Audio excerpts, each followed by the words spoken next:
Genèse chapitre 26. Il y a un écho avec ce micro.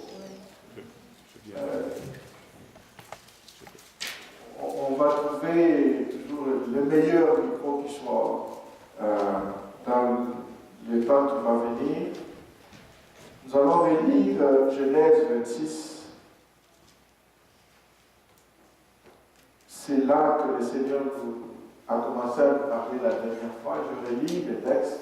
Il y eut une famine dans le pays, outre la première famine qui eut lieu du temps d'Abraham, et Isaac alla vers Abimelech, roi des Philistins, à Guérard. L'Éternel lui apparut et dit: ne descends pas en Égypte, demeure dans le pays que je te dirai. Séjourne dans ce pays-ci, je serai avec toi et je te bénirai.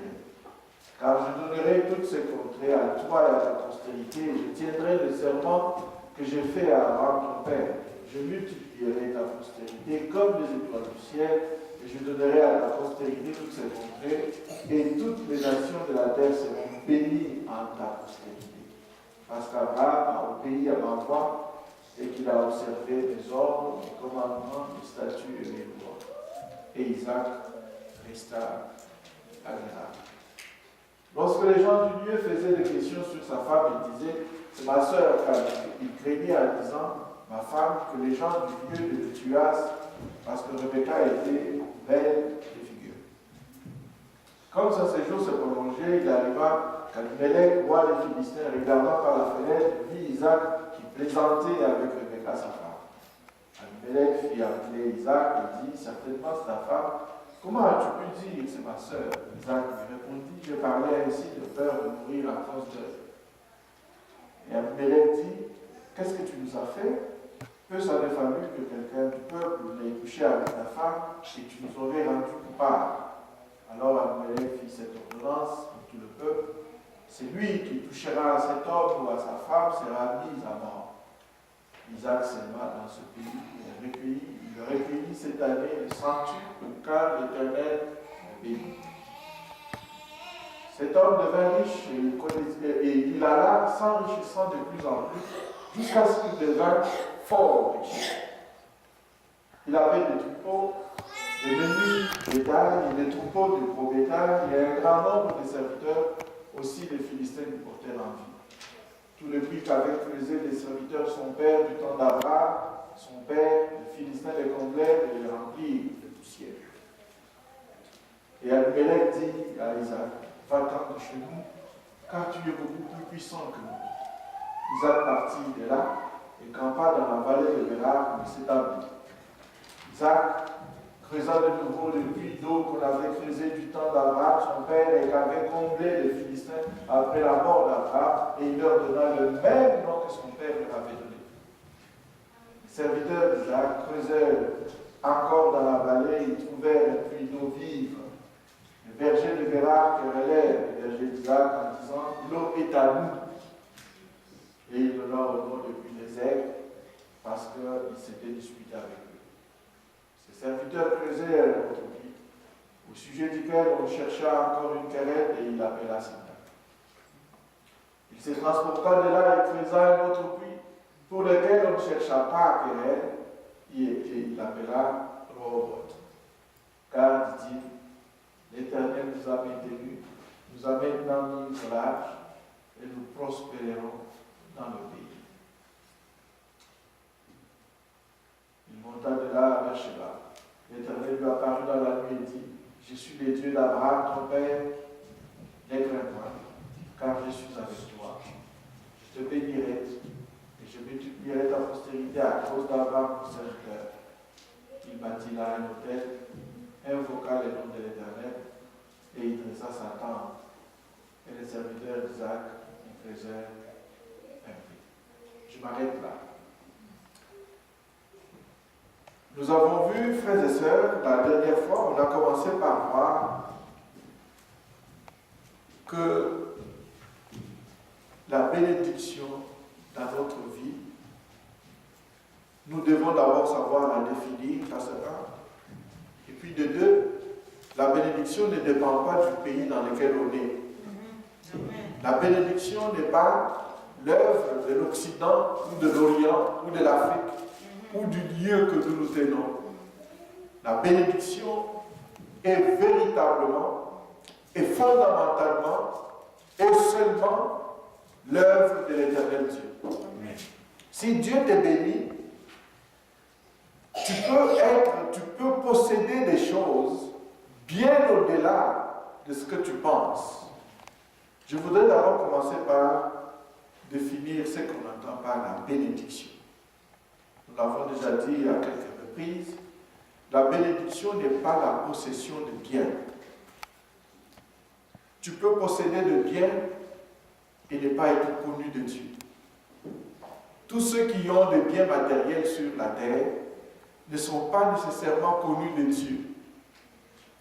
La bénédiction, c'est le fait de s'inscrire dans le projet de Dieu. Lorsque tu t'inscris dans le projet de Dieu, alors tu es un homme ou une femme bénie. Amen. Et la possession de biens n'est que la conséquence du fait d'être inscrit dans le projet de Dieu ou pas. Beaucoup se sont inscrits dans le projet de Dieu, ils sont bénis, mais ils n'ont pas possédé de biens matériels. D'autres aussi ne sont pas inscrits dans le projet de Dieu, mais ils possèdent beaucoup de biens matériels. Nous ne pouvons pas réduire la bénédiction de Dieu à la possession de biens de ce monde. C'est une faute grave que nous faisons, frères et sœurs. Nous ne pouvons pas savoir que Dieu est avec nous seulement parce que nous possédons de biens de ce monde, parce que nous avons beaucoup d'argent, qu'on a beaucoup de maisons. Ce n'est pas comme ça qu'on voit ou qu'on reconnaît un homme ou une femme qui appartient à Dieu. Un homme ou une femme qui est béni de Dieu. Lorsque Marie, mère de Jésus, a rendu visite à sa cousine Élisabeth, Élisabeth la regarde et lui dit, Marie, tu es bénie entre toutes les femmes. N'est-ce pas? C'est ce que la parole du Seigneur dit. Tu es bénie entre toutes les femmes. Il n'y a pas une seule femme qui est bénie comme toi. Et Marie dit, mais oui, c'est vrai, regardez combien de voitures j'ai, combien de maisons j'ai. C'est pas par là qu'on connaît. Et Marie était la plus pauvre des pauvres. La plus pauvre parmi les pauvres. Mais lorsque Élisabeth la regardait, elle disait, tu es bénie entre toutes les femmes. C'est une erreur grave, frères et sœurs, si on vous fait croire que vous êtes bénis parce que vous avez beaucoup d'argent, que vous avez un compte en banque bien fourni. C'est pas vrai. La conséquence d'être dans le projet de Dieu. Regardez pourquoi Marie était bénie entre toutes les femmes. Cette jeune fille a accepté de s'inscrire dans le projet de Dieu au péril de sa propre vie. La loi de Moïse en Israël disait que si une fille tombait enceinte sans être mariée, elle devait être lapidée, n'est-ce pas? C'est connu, c'était connu de tous. C'est quand l'ange de Dieu lui a apparu pour dire, Marie, tu as trouvé grâce aux yeux de Dieu. Tu vas devenir enceinte, tu vas enfanter un fils qui sera le sauveur du monde. Elle va dire, mais écoutez, comment ça va se faire? Parce que je ne connais même pas d'homme. Je ne suis même pas encore marié, je suis juste fiancé. Ça va se faire comment? L'ange lui explique, le Saint-Esprit te couvrira. Et c'est comme ça que tu seras enceinte. Il va dire, attends que j'aille demander un peu à mon père, et puis ensuite on verra. Non. Elle dit, right away, qu'il me soit fait selon ta parole. Je suis la servante de Dieu. Alléluia. Amen. Je suis la servante de Dieu. Donc Dieu a un projet, frères et sœurs. Dieu a un projet. Le projet de Dieu, c'était de sauver l'humanité. Ça, c'est un très grand projet de Dieu. Que Dieu a conçu depuis le commencement et Dieu a voulu maintenant que son projet arrive à exécution. Et Dieu cherche qui peut porter mon projet sur la terre. Comment le Messie devait venir sur la terre? Dieu avait besoin de volontaires, d'une volontaire. Dieu trouve en Marie cette femme, jeune fille à qui Dieu va faire grâce, et Marie va dire, oui Seigneur, je veux porter ton projet. Je veux maintenant que ton projet se manifeste. Et c'est comme ça que Marie va mépriser ce que les humains vont penser, en se disant, c'est sûr que je serai rejeté. C'est sûr que je vais être abandonné. Peut-être même mon fiancé pourrait m'abandonner. Je risque, donc il y a un risque que mon fiancé m'abandonne si lui non plus ne comprend pas ces choses-là. Elle va accepter de porter le projet de Dieu. Joseph avait même décidé de se séparer d'elle. Ça veut dire Marie allait être exposée à l'ignominie, à la honte, parce qu'elle était devenue fille-mère de quelqu'un d'autre. Et personne n'allait comprendre cela. Elle a accepté même la séparation avec son fiancé. Heureusement, Dieu est intervenu à temps. Pendant que Joseph y pensait dans la nuit, l'ange de Dieu lui est apparu pour lui dire, ne répudie pas Marie. Elle n'a rien fait de mal. L'enfant qu'elle porte, c'est l'enfant de Dieu. Alléluia. Amen. Le projet qui a été annoncé par des prophètes depuis des siècles et des siècles trouve maintenant son accomplissement. C'est elle qui va enfanter, qui va donner naissance au Fils de Dieu. C'est ça la bénédiction, frères et sœurs. Porter le projet de Dieu. Le Seigneur Jésus nous a laissé un projet. Il a dit, allez et faites de toutes les nations des disciples. Les baptisant au nom du Père, du Fils et du Saint-Esprit. Et enseignez-leur à observer tout ce que je vous ai prescrit. Et le Seigneur confirme sa parole en disant, et voici, je suis avec vous tous les jours jusqu'à la fin du monde. C'est un projet de faire de toutes les nations des disciples. Et chacun de nous va prendre une partie de ce projet. Nous allons le voir tout à l'heure. C'est pourquoi nous avons ce texte-là de Genèse. Parce qu'il va nous montrer, nous aider comment nous pouvons porter le projet de Dieu. Cet garçon, cet homme maintenant, Isaac, lui aussi a accepté d'être dans le projet de Dieu. Parce qu'il est le fils d'Abraham, par qui le Seigneur allait apporter la bénédiction dans le monde. Rappelons-nous, Dieu avait dit à Abraham, par toi, Abraham, toutes les nations de la terre seront bénies. Dieu a ce projet-là de bénir toutes les nations. Comme Christ nous a dit, nous devons aussi aller faire de toutes les nations des disciples. Parce que c'est comme ça que nous pouvons être bénis. Mais avant de bénir toutes les nations, avant que toutes les nations soient bénies par Abraham, le Seigneur voulait constituer une nation mise à part. La nation qui porte le nom de Dieu. Abraham a accepté cela. Il a confié la mission à son fils, qui lui aussi va le faire à travers Jacob. Et plus tard, la nation juive est née. Et c'est d'elle que Christ Jésus est issu. Et c'est comme ça que la mission aujourd'hui nous est confiée à nous. Parce que le vrai Israël, comme la Bible dit dans Galates chapitre 3, le vrai Israël, ce sont ceux qui ont la foi, comme Abraham. Amen. Ceux qui ont la foi comme Abraham, ils constituent aujourd'hui l'Israël spirituel. C'est-à-dire ceux et celles qui portent toujours, qui continuent de porter le projet de Dieu. La question maintenant, frères et sœurs, en quoi est-ce que moi ou toi, tu portes le projet de Dieu? Revenons à ce texte de Genèse 26. Il y a quelques détails dans ce texte qui nous aident un peu dans notre vie aussi aujourd'hui. Aujourd'hui, tu es une forme d'Isaac. Tu es aussi une certaine ou un certain Isaac. Tu es le Isaac d'aujourd'hui, le Isaac à qui Dieu parle aujourd'hui. C'est pourquoi cette idée de comprendre ce que c'est qu'une bénédiction, elle est très importante parce qu'aujourd'hui, la notion de bénédiction a été faussée. Et il nous appartient de retourner à l'idée exacte de bénédiction selon Dieu. Entendons-nous bien. Je ne dis pas qu'être béni ne peut pas être matérialisé aussi par la possession de biens matériels. Ce que je veux dire, c'est ce que Christ a annoncé d'abord avant.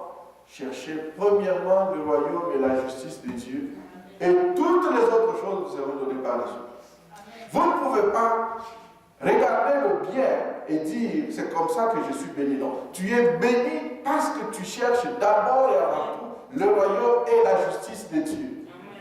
Et Dieu qui voit, qui comprend ta situation, Dieu peut maintenant te combler de toutes les autres choses. C'est ce qu'il fait avec Isaac. Isaac, c'est un enfant qui est né dans une famille riche. Quand il est né, son père il possédait déjà beaucoup de biens. Et le bien que son père possédait, la Bible dit qu'il les avait lui-même aussi acquises pendant qu'il y avait un temps de famine. Et la dernière fois, nous avons vu, la famine, c'est un temps de disette, un temps de difficulté. La famine, littéralement, c'est quoi? Lorsque la pluie ne tombe plus sur la terre, dans un endroit, la terre n'a plus de fraîcheur, tout devient sec, le sol ne peut plus fournir de nutriments à des plantes, et ainsi, toutes les herbes, tous les arbres, tout ce qui peut pousser dans ce sol-là meurt, faute de nutriments que la terre doit fournir à la végétation. Et on va dire, c'est la famine. Pourquoi? Parce qu'il n'y a pas une seule place où on peut planter. Si dans ces sols-là, qui est sec, tu plantes des graines, les graines ne vont pas vivre parce qu'elles ne sont pas entourées de fraîcheur ni de nutriments que le sol est supposé leur donner. Il n'y en a pas. Alors on va dire, c'est la famine, les agriculteurs ne produisent plus, il n'y a plus à manger parce qu'on n'a rien planté. Et dans ce genre de situation, qu'est-ce que les gens font? Tout le monde regarde, tout le monde écoute les nouvelles, tout le monde envoie des textos à tout le monde, aux membres de famille qui existent aussi ailleurs. Tout le monde appelle tout le monde. Et quand on apprend que dans un tel endroit il y a à manger, dans tel endroit c'est beaucoup plus agréable que dans l'autre endroit. Oh, à l'Alberta, il y a du pétrole là-bas et des sables bitumineux. Là-bas, l'emploi c'est comme ça. Un seul CV que tu envoies, on va même te rechercher. On va quitter Ottawa. Quittons Ottawa parce qu'ici, c'est dur. Allons en Alberta. Ou alors, l'Afrique, ça ne va pas.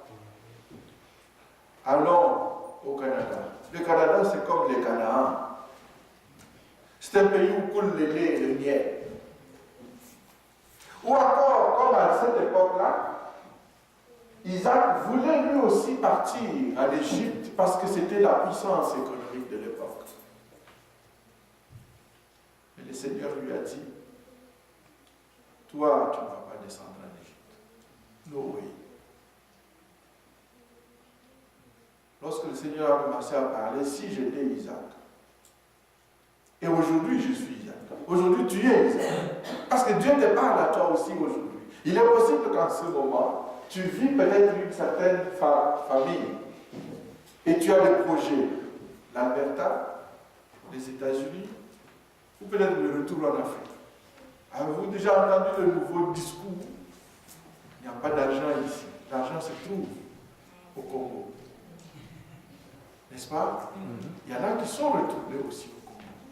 On est toujours à la poursuite de l'argent. Mais le Seigneur, qu'est-ce que Dieu te dit? Qu'est-ce que le Seigneur te dit? Est-ce qu'il t'a dit d'y aller? Si oui, vas-y. Si Dieu ne t'a pas dit quelque chose, sois à l'écoute de Dieu. Dieu dit à Isaac, tu ne descendras pas en Égypte, tu restes dans ce pays. Et ce pays-là, c'est un pays où il y avait quoi? Le verset 1. Le verset 1. Il y eut la famine dans ce pays, dans le pays, outre la première famille qui vivait du temps d'Abraham. Et c'est comme ça que Isaac a vécu dans un lieu où il y avait déjà la famine. Et Dieu voyait qu'il faisait des projets, des plans pour aller en Égypte. Dieu dit non, tu vas demeurer ici. Tu ne bouges pas d'ici. Et il va rester, il va obéir à Dieu. Plus loin, le verset 7, le verset 6, un très court verset, mais un verset qui démontre l'obéissance. Il dit, et Isaac alla en Égypte. N'est-ce pas? Vous êtes en train de lire ça c'est bien. Et Isaac resta à Guérar. Ce n'est pas l'Égypte, c'est le coin sec, le coin où il y avait de la famille.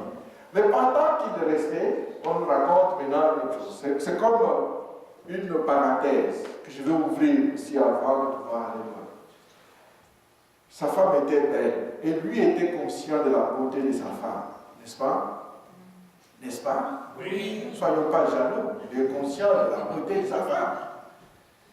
Il va dire à sa femme, parce que l'ONU à ce moment-là, ça n'existait pas. Les droits de l'homme, ça n'existait pas. Vous comprenez? Alors, tu dois faire toi-même des efforts pour te protéger. Et un moyen de protection, c'est là où il a manqué de foi. Un moyen de protection, c'était de dire, ils se sont entendus que si on te demande, ne dis pas que tu es ma femme, dis que tu es ma sœur. En fait, c'est un peu, il a copié l'exemple de son père, parce que comme ça que son père avait fait aussi. Parents, faites attention, les enfants copient ce que vous êtes en train de faire. Ils copient exactement ce que vous êtes en train de faire. Si vous faites de bonnes choses, les enfants les copieront aussi. Vous faites de mauvaises choses, ne soyez pas étonnés. Où est-ce que cet enfant a appris ça? Ne vois pas toujours le voisin, ne vois pas toujours l'école. Vois toi-même qu'est-ce que toi tu as fait. Mais un jour, il est en train de plaisanter avec sa femme. Vous savez, ne pensez pas que si tu plaisantes avec quelqu'un, le quelqu'un-là devient ta femme ou ton mari. La version en français est assez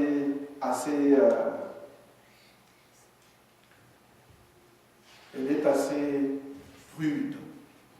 La version en anglais que j'ai ici, elle dit ceci. Elle dit que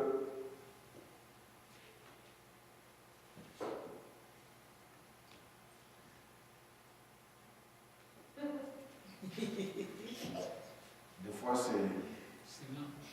c'est là.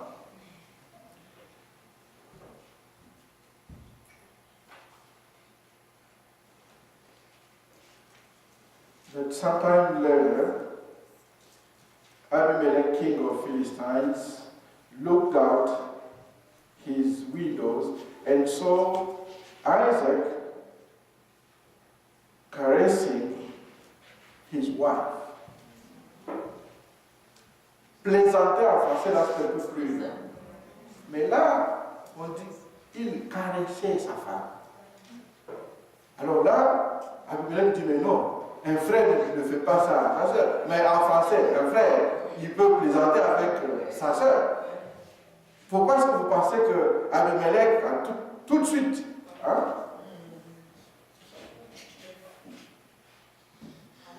Le verset 9. Abimelech fit appeler Isaac. Et puis encore là, en anglais, on dit tout de suite, il le fait appeler. Il dit non.